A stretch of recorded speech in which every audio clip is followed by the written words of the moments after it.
Today we're going to start a new series called Summer Encounters, and one of the things about the Summer Encounter is, and why we're doing this, is we're going to look at biblical stories of Jesus when he met people, when he encountered people, and look at five. Actually, we're going to do this for 5 weeks. We're going to look at 5 moments where Jesus encountered people in the Bible, and he brought life change to them. And oftentimes, you get into these moments where Jesus either bumps into somebody, runs into somebody, or is thrown. Someone is thrown into him, and you see these incredible moments where Jesus does great things. And very, very seldom are there a moment in the Bible written about Jesus where life change didn't go well for someone. I mean, you think about that. There isn't very many times where Jesus encountered anyone and it didn't go awesome for them. I mean, Pontius Pilate, Herod, any of the most of the religious elite, not all of them, because some of them encountered Jesus and they understood what he was and they believed. But some of those were negative. But all the other ones were unbelievably life-changing for those who encountered Jesus. And so we're going to start that today. And really, it's my prayer, and I would love for you to join this. And my prayer is that this summer we see people encounter Jesus. All of us really are encountering Jesus at every moment, and whether we're awake to it or not. And so that's what I want us to kind of focus on. This first half of the summer is summer encounters. How are you encountering summer? What is going on in your life, and how do you see Jesus encountering the people around you today? Because really, everyone, very few people, one of the things that all of us would agree with is that Jesus existed. If we were, nobody disagrees with that. And nobody with any intelligence would say, yeah, Jesus didn't ever exist. Everybody who's done research and intelligent enough to look at intellectual, scientific things are going to say, oh, yeah, he did. But what they disagree with is what he said. If you look at it, he was either Lord, a liar, or a lunatic. What he said was crazy, or it was real. And we believe it's real, obviously.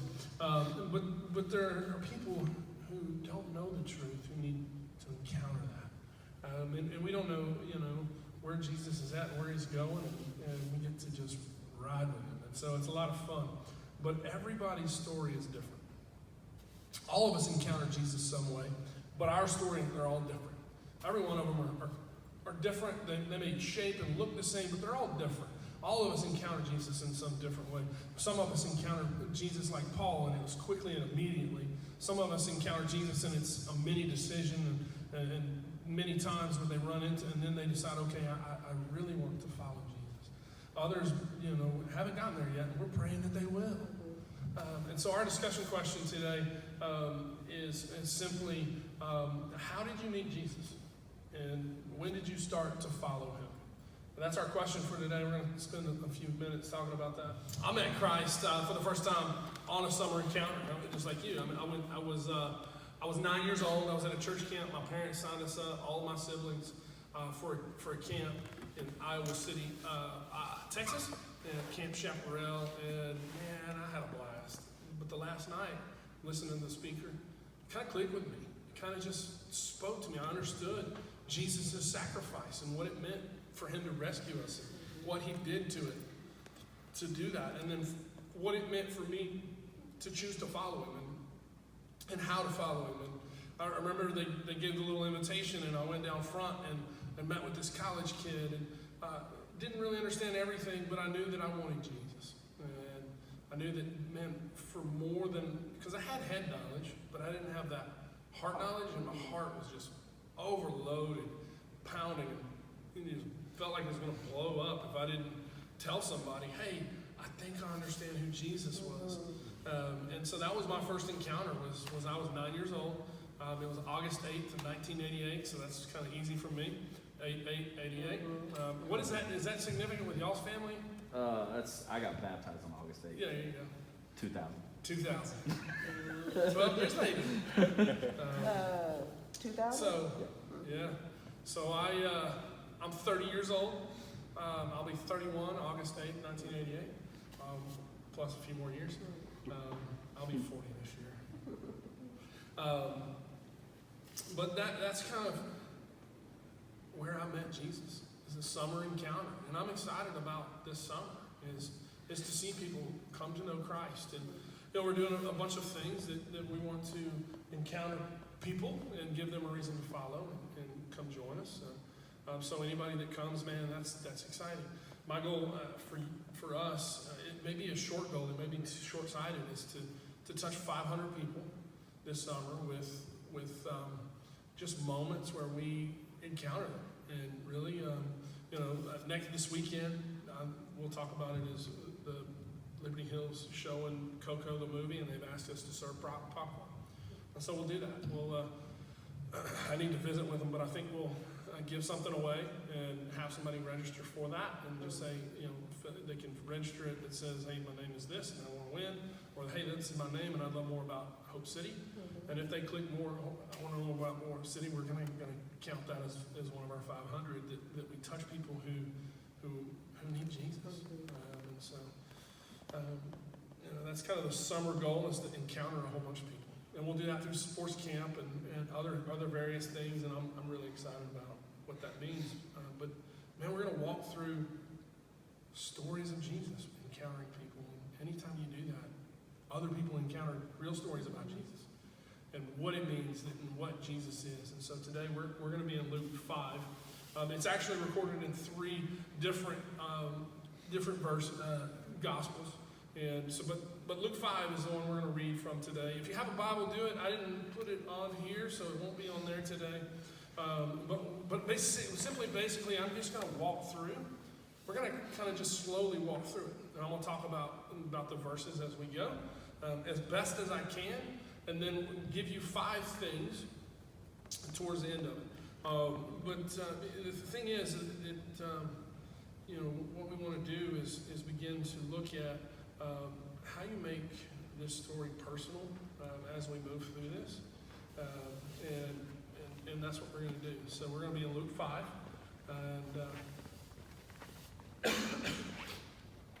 and go from there. So we'll read that now, and we'll keep going. One day while Jesus was teaching, some Pharisees and teachers of religious law were sitting nearby. And it seemed that these men showed up from every village in all of Galilee and Judea, as well as from Jerusalem. And the Lord's healing power was strongly with Jesus. Some men came carrying a paralyzed man on a sleeping mat. So, a little context, Jesus is preaching, he's teaching in a home, and there's this thing is jammed to the gills. It's packed, and there's people everywhere. They're out in the living room and the dining room and in the guest bedroom and in the kitchen, and then they got the windows open and they're hanging through the windows and they're listening and they're trying to get every word that he's saying. And there's religious elite trying to trap Jesus all the time. And so we have this scene, and these friends, they go run and they get their friend, this paralytic, and they're like, we got to get him to Jesus. We don't know his name. They don't name him. We can call him Pete the paralytic. I don't know what his name is, but that's what I like to call him. It's just fun. But they're not out for a walk. They're not really going out to walk their dog. They're going to take their friend who needs Jesus to Jesus for a purpose. And so we can keep reading. They tried to take him inside to Jesus, but they couldn't reach him because of the crowd. So they went on the roof. Picture this for a second. You got them all, and you're like 3 deep in the windows, and they got the door open, and you just can't get in, and they're like frustrated. And I'm sure maybe one of them was like, dang it, we're not going to be able to do this. We're not going to be able to get Pete to Jesus. What are we going to do? And I don't know if this is true for girls, but with guys, sometimes we come up with some goofy ideas. Like, we come up with some goofy ideas. I've done some things that are just straight goofy. Like, hey, let's try to do this, and then I bet if we did this would work, and then it didn't ever end up working, because we're goofy. But I bet it kind of happened like that. I bet one of them was like, ooh, the fence, the camel, we can get on that roof, and that's how we can get to Jesus. Because the roof, Roof wasn't like we had today. It was kind of, they could just push it back and pull the tile up. And so they went on the roof. They went up to the roof, and man, can you imagine being the paralytic? Like, no, don't take me on that roof. I'll fall off again. No, don't do that. Don't do that. No. You know, but they get him up there. They get him up there, and they took some time. And then they lowered him by his mat into the crowd, right in front of Jesus. You know, I don't know if they took ropes or just throw him down. Like, Jesus is there, he can heal him here, you know, or whatever. It doesn't really say, but we know that his friends saw the need, and they did everything they could to get their friend to Jesus, because there was a need. And here we are, we're laid up, and we're in front of Jesus. You know, Pete is laid out in all his hard time. And there's people probably like, man, what in the world? Can you imagine you're sitting there, you're a Pharisee, or you're just you and me sitting there, and we're gleaning from what he's saying, and we're in awe, and all of a sudden dust and dirt starts falling. You're like, what the heck? And then the sun comes up, and then boom, dude you saw at the gate earlier laying down is laying on the floor because they threw him down. And that happens, and you're like, what in the world? And so we have this encounter. And this is so cool, because Jesus, then they lowered the sick man right in front of Jesus and seeing their faith. Whose faith? Not Pete's faith. Right. Their faith. That's the coolest thing. Yeah. Because their faith, seeing their faith, one version says seeing their boldness. What they did was bold. Yeah. They did boldness for the purpose of getting him to Christ. And Jesus, impressed by their boldness, said to the man, young man, your sins are forgiven. Man, if I'm on the roof, I'm like, what the heck? I didn't send him down there for that. I sent him down there to get a walk on. I'm ready to run with Pete, my friend. No, you give it, you know, and then, but that's what Jesus does. You know, he's like, man, I'm ready to ride my scooter and go around the loop and hang with Pete, and you've forgiven his sins. No, make him walk. Like, but Jesus sees the need.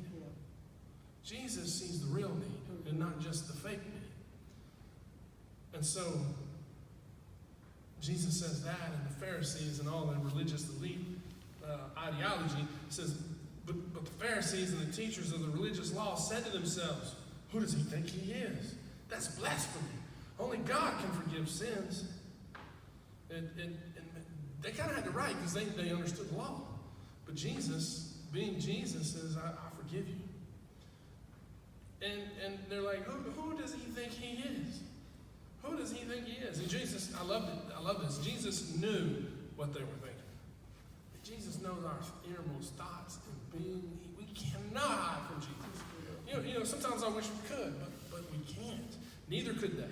Jesus knew what they were thinking, so he asked them, why do you question this in your hearts?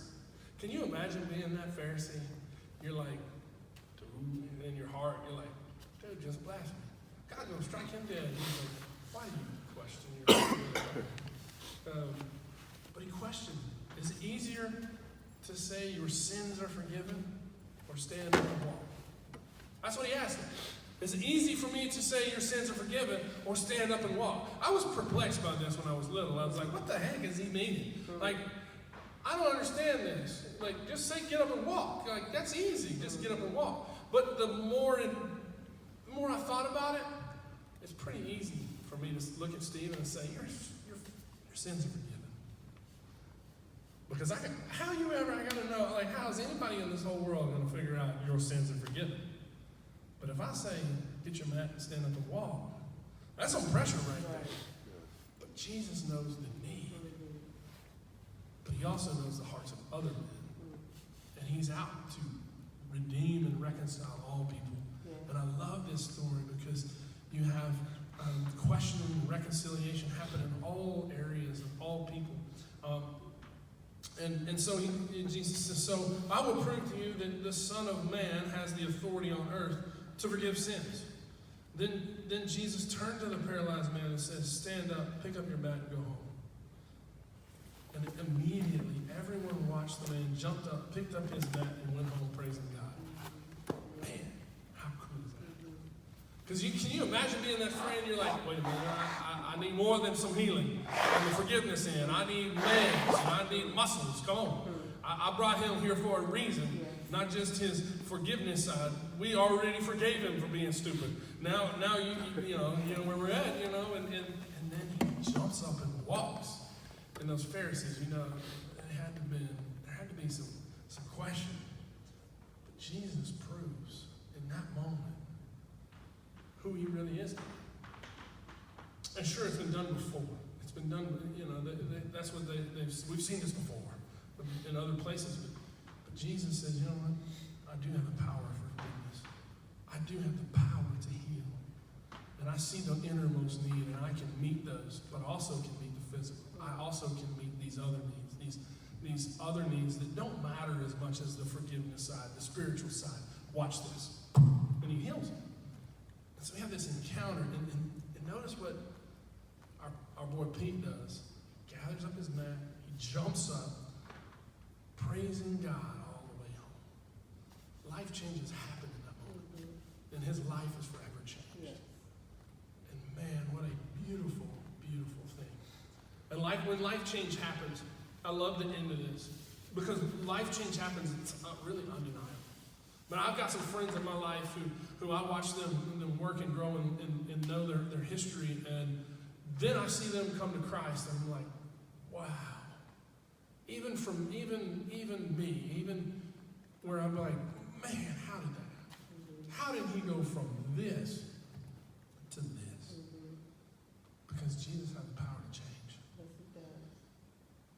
And this is what happened. Everyone was gripped with great wonder and awe, and they praised God, explaining, we have seen amazing things today. When we meet life change and we live for Christ and we live for different reasons, despite what anybody says, we bring awe and wonder to people when we live the way Christ wants us to live. When we have bold faith and we live in boldness, we amaze the world. We can amaze the world. And sometimes we forget that. Sometimes we forget that we can amaze the world because we get into the work of life and the skill of life, and we get kind of callous to the people around us and all the things that are going on. But then something happens again, and we're reminded, God has the power to use me. But it's something that we should run to every day. It's something that we should encounter every day. It was one of the reasons why I want to call it Summer Encounters, because I want each and every one of us to have an encounter, not just a one-time encounter with Jesus this summer, but an everyday encounter with Christ. To where we wake up and, Lord, what would you have me to do today? Lord, what would you need me to do today? Lord, what do you have for me to do today? What do you have for me today? So we have these moments where Christ meets us and encounters us all summer long. That's why we're going to do Summer Encounters. And so that's our story for today. And sometimes you're like, what's the point? So what? And I like to ask those questions. I haven't really lately, as I preach, to ask questions like that. But what's the point? So what does this have to do with me 2,000 years later? What does this have to do with you 2,000 years later? I think as we go through this, we already understand.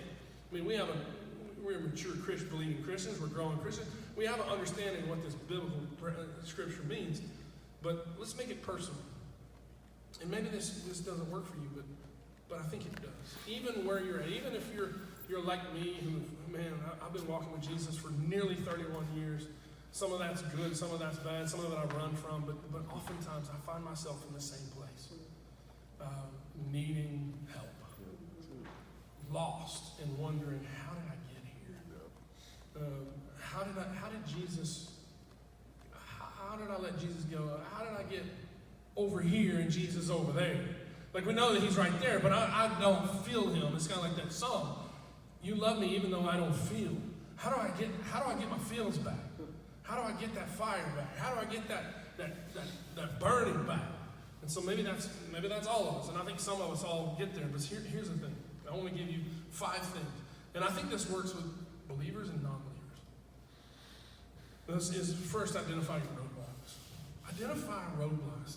That's what these guys did. They hit a roadblock. The house was full. It was too crowded. What they did, they went on the roof and they did something weird. And they did something bold. They threw that fool down on the floor and said, heal him. Whatever. I don't know. But identify your roadblocks. For me, can confess I'm overweight. And the doctors keep telling me I need to lose weight. I ain't losing weight yet, and I need to. I just need to. And it's not really appealing to have a fat guy up preaching and leading the church. So I need to lose weight. I understand that. But here's the thing. My problem is I like to eat a lot at one time. I can't portion control. And I also eat my kids' foods when they're done. And so my roadblock is food. My roadblock is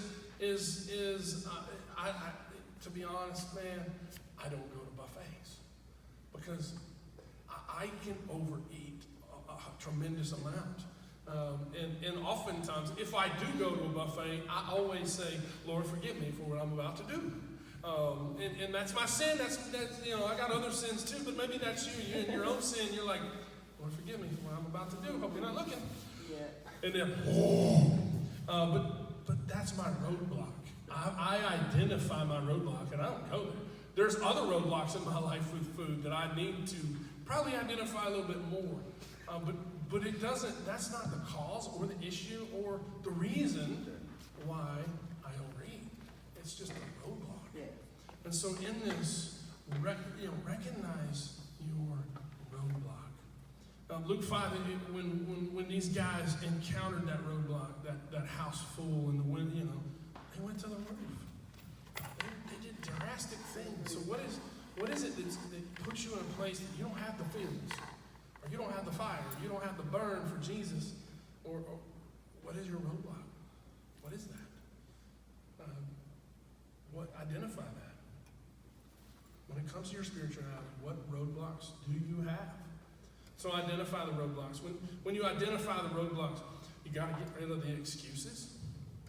I'm pretty sure, I said it a while ago, I'm pretty sure in when those friends, they carried their buddy Pete, the paralytic, that they carried him, and I bet you any of them were like, well, there's too many people here, we're going to have to go home and try this again tomorrow. We got to get here. I told y'all we should have been here 30 minutes early. But they didn't. I bet one of them had an excuse. I would have been the one. I'm not climbing the roof. But that one with the goofy idea was like, the fence, the camel, the roof, let's get him down, let's throw him down, let Jesus heal him. Yeah. But get rid of the excuse. The older I get and having kids, I can't stand excuses. I mean, I can give them though. Like it makes me feel happy to overeat and I give you an excuse and you don't need to hear them. When I was growing up, my family, my parents' house, we had one bathroom, and it was the bathroom up front, and it was that toilet that just barely works. You had to give it 3 flushes, and if you did anything more than just number 1 on it, you were in trouble. But we had one of those toilets, right? And man, we always had people over, and I would tell them, you better flush it 3 times, or whatever. It's going to take you a while, or you can go back to my bathroom, whatever. But it was, all it would do was just go around and around. And that's kind of like excuses. They get a little of the job done, but they don't get it all done. They just do a little work, but they don't do enough. Right. And it takes forever, and it leads to other problems. But get rid of the excuses. What's your excuse? I've heard a bunch. I've given myself a bunch. I don't have the time. I'm a full-time dad. I'm a full-time job. I'm a full-time husband. I ain't got the time. And often, and I don't mean to be rude, but we already talked about toilets. You got instilled in your daytime, you have 5 to 15 or however long where you have to sit all by yourself, and God doesn't care how bad you stink. So take your Bible with you, or do whatever it is, pray on the Bible. I don't know. I'm sorry. You're like, ooh, why did I come this Sunday? But get rid of the excuses. Identify your roadblocks in your spiritual life and get rid of your excuses. That's what they did. They were determined to get their friend to Jesus because they knew a need would be met. And so they identified the roadblocks, they got rid of the excuses, and they got their friend to Jesus. The second was don't hide your pain. Don't hide your pain. I mean, this guy, he didn't have the ability to hide his pain. His friends were like, you're going. He couldn't get up and walk. He couldn't army crawl off. He was just stuck and laid there. He's probably begging, please, please, please don't embarrass me. Please don't do this. Please. Especially when they're like, hey, let's get him up to the roof. And I guarantee you, because I would have been like, oh, no, please don't do that. You know what I'm saying? But no, they lowered him down and all his pain and all his embarrassment right in front of Jesus. And that's where we're at. Don't hide our pain. Come before God and say, man, this divorce in my family, this addiction in my family, whatever happened to you growing up that was awful, don't hide it. Don't hide it. I've talked to so many people here who are crippled by the past or being just paralyzed by what is going on in their lives today. And met so many people that I've looked at them and said, I'm heartbroken for you, but I want you to know that the Jesus that you identify that pain with is not the real Jesus. That Jesus loves you more than anything. He could care less about your past. He's more involved in the heart of who you are now and your present and your future than you could ever imagine. I just pray and just encourage you to give him your chance, because you can't hide it. Don't hide your pain. Pain stinks. We all have it. The paralyzed guy wasn't able to hide. He was paralyzed. But as we're here, identify your roadblocks. Don't get rid of the excuses, but don't hide the pain. So often you can hide it from me. You can hide it from your neighbors. I'm pretty good at hiding my pain too. I can hide it from you. I can hide it from my neighbors. I can hide it from everybody else. But I can't hide it from God. Right. I can't hide it from Jesus. I wish I could sometimes. It'd be so much better sometimes, right? But not really, right? It wouldn't be. I think I can convince myself, yeah, Jesus don't see this area of my life. I'm just going to leave it here. And then I go to the doctor and they're like, you need to lose weight. I'm like, oh, maybe I need to let Jesus back into this painful area. But it goes, and the thing is, it's bigger. My problem, all of our problems are bigger and rooted in either something that happened to us when we were little, and that's awful and painful, or for me, probably my insecurity of who I am. And it's not the addiction or the things we look at on our phone that is the problem. It's the why. Why do we run to that? Why do we look at that? Why do we eat that? Why do we buy that? Why do we have to? It's the inner things in us, and that's what I love about this story. Because there were any inner issues with this guy, with Pete, with the paralytic, and Jesus saw right to the heart of him. He couldn't hide his pain. His insecurity was probably off the chart. He's laying on a mat.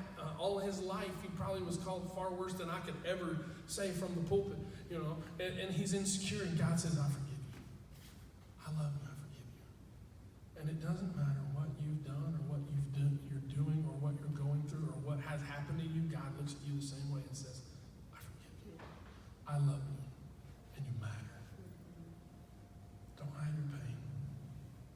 So often, maybe not right in the middle of your pain, so often Jesus uses your pain to further others and to use you for others.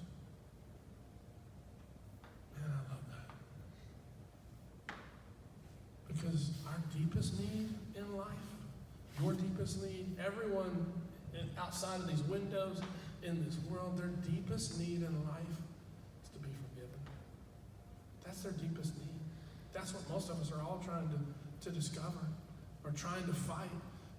So many of us are trying to work out our own situation, trying to fix ourselves and fix this. And so often we need to let Jesus in to our painful area and let him fix it. Not so many times we go and, I talk to people, and I do it myself. I look to, let's listen to some TED Talks. Let's go to YouTube and let's figure out the problem. And for me, you can rifle through Facebook and they got 100 diet plans. Like they got keto and beto and devo and whatever it is. I don't know what they all are. I know the last two are not there. One's a politician, the other one's, I probably said his name wrong, but he's a big dude in Friday. But man, it can get confusing. It can get confusing. And we do that to our spiritual life. We make it so confusing. Man, we got to do this. Man, we got to go to church, and we got we gotta do this, and we gotta do that, and we have to do this, and we have to do that, and we make it so confusing and hard. But that's not really what it's about. Like, we make it so religious. Like, we gotta go to church because we go religious. Man, I would love for you to come to church all the time, every week. Every week I would love everybody in this whole neighborhood to come. Man, we'd be blowing out the seams, but not because it's religious. Not because it's religion, but because everyone has a deep need to be met and be forgiven, and they all need a relationship with Jesus. Yes. That's why we're here. That's why you're here.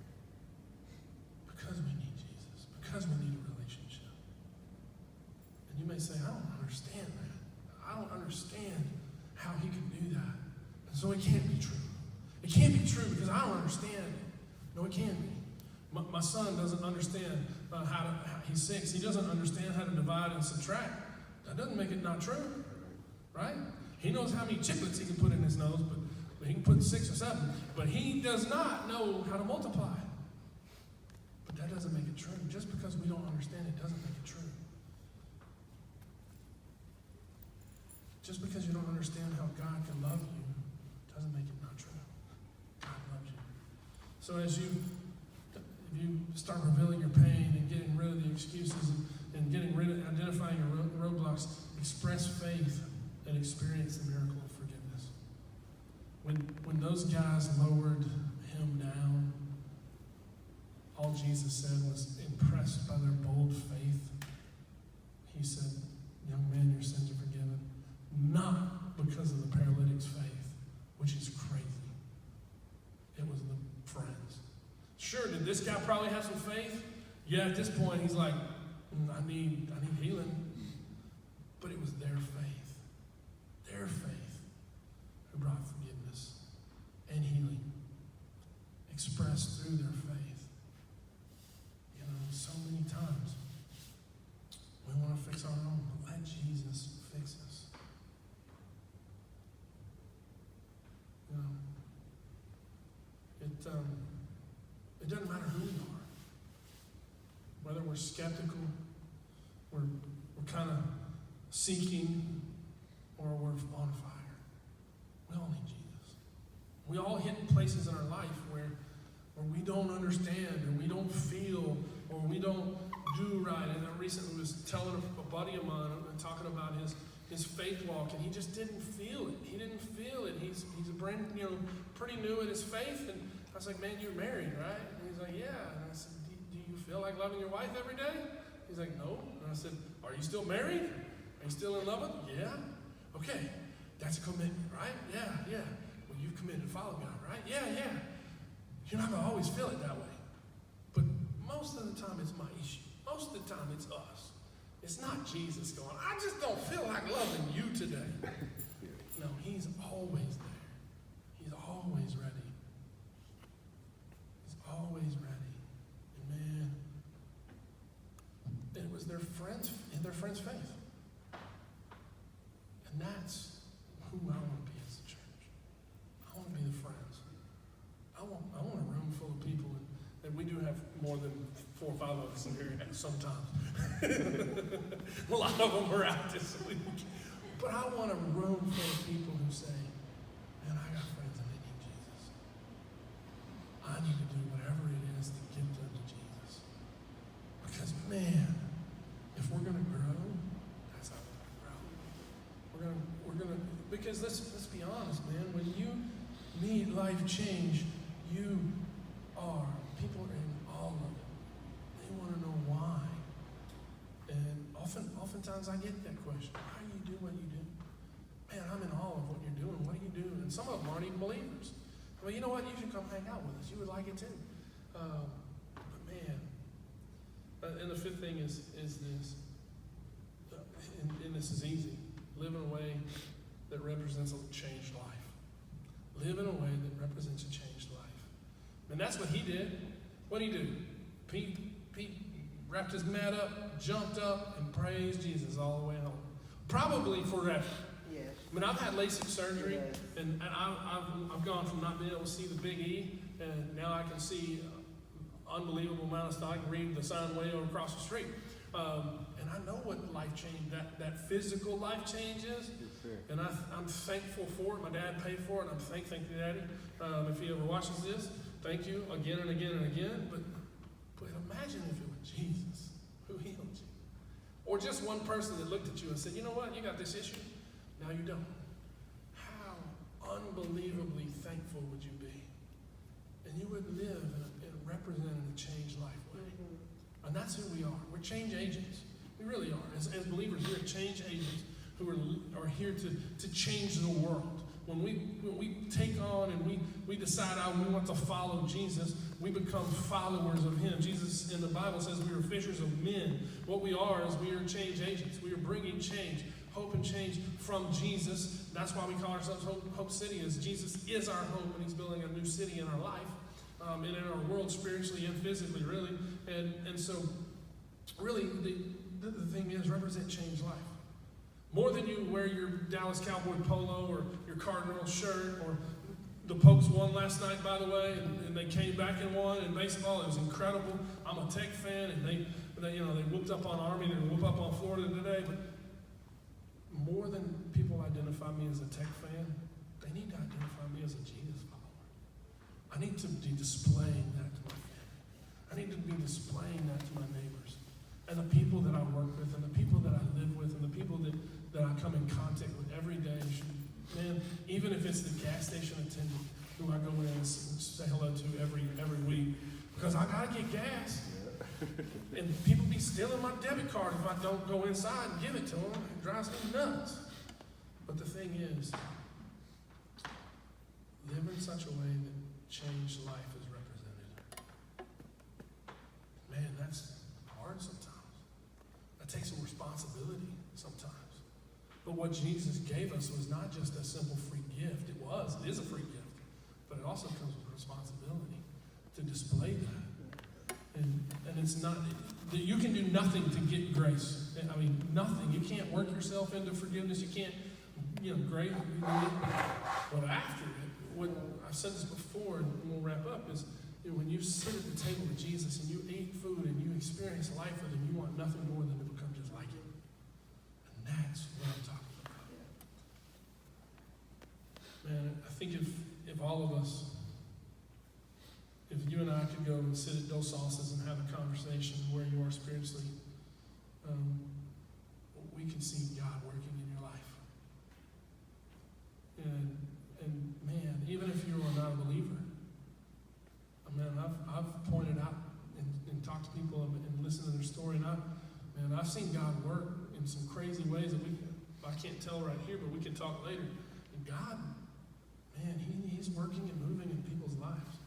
And it's awesome. But I bet we can sit together and we can discover that both of us, all of us, have these places in life that we just need Jesus. Whether we're on fire or not, Jesus has the power to change us. And so today, man, I encourage you, identify where you are today.